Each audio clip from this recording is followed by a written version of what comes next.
Hello, beautiful people. Welcome to another episode of the King's Daughters podcast. I welcome you back to the episode. I welcome you back to the podcast, rather. And I'm really happy that you're here because we're going to talk on something as important as important. LOL. So today we're going to talk on you're part of God's plan. How does that make you feel? I mean, someone comes up to you and says you're part of God's plan. You're going to be like, hey, for me though, I'm going to be like, interesting. So like this, I'm part of God's plan. That's going to blow my mind. So in the world we live in today, most people think that they just fell from somewhere into this world, or something like they evolved from apes, or they just came from somewhere, they just appeared, or there was one big bang theory and stuff like that, and they just appeared from somewhere or nowhere, and now they are living their lives, and they just wait for like maybe say death, and they go back to wherever they were coming from or something like that. And in God's word, it says that God made man. God decided to make man. God made a deliberate effort.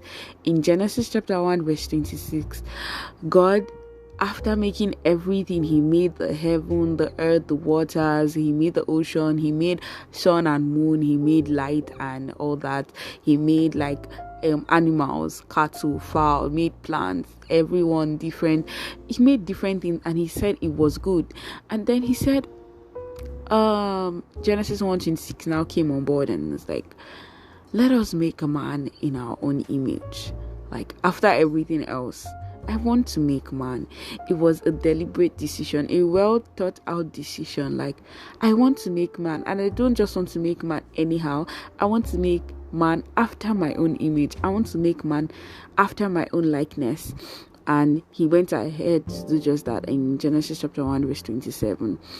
And in Genesis chapter 2 verse 7, he said, and God made man and breathed his life, his living breath into man, and man became a living soul. Meaning he made the decision and took actions towards that decision. Meaning everything he did was he knew he was doing it. It was a well thought out plan. It was deliberate. It was intentional. It was not something he did that I didn't put my mind. He put all his mind, all his everything into making man. And this episode is for everyone or someone out there who thinks that I'm just living my life, or you're part of God's plan. I mean, you didn't just fall from somewhere. When God made you, he made you for something. Like, if you're doing anything now, if you're writing, if you're reading now, okay, you have exams coming up. You're reading because you want to pass that exam. That's why you take your book and read. Or you're reading because you want to expand your knowledge. You want to be more knowledgeable. You're reading because you want to have information. You're reading, and maybe that information is like beneficial to you or beneficial to someone else. You are reading because you want to do something about something. You're baking because you want to eat what you've baked, and you want to be filled with it. You want to have pleasure in what you're doing. The same way God, and you would, when you first think about it, like, oh, I want to bake, oh, I want to read, and then you make action. You think about it. You think about what you want to do. What do you want to read? What do you want to bake? Then you make out actions. Either you go to the market to buy baking stuff, or you get a book that is centered on the subject you want to read about, and then you take out the action. You do the action of you reading, of you baking, of you mixing everything else to do everything. And this is the same way God just like, okay, I want to make man in my own image, in my own likeness, and that they should have dominion over the sheep of the birds of the air, the fish of the sea, and the likes. And he thought about it, he made it happen, and took actions towards that. And when he was making it, he didn't just make it because he made it for a purpose, for a reason. He made it for something. In Jeremiah chapter 29 in verse 11, It says, I know the plan I think towards you, thoughts of good and not of evil, to give you an expected end.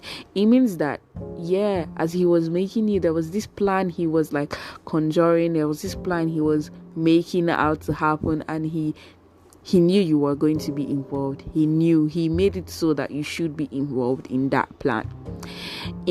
When Jesus Christ came into the world, imagine if like, since when the plan of Jesus Christ came, the plan of Jesus Christ has been, Paul said, it has been even before the foundations of the world. I mean, it just baffles me that I'm just marveled that, hey, God actually did something before he planned the whole Jesus Christ coming into the world, him coming in flesh and all that, before he made the world. That means before everything he had thought about it, and he put the plans in place. Wow, that is so mind-blowing. Like, God made everything from Abraham to Noah, Noah, Abraham to Jacob, to the Israelites, to Joseph, to every other person down in that line. Everything was up until Jesus Christ.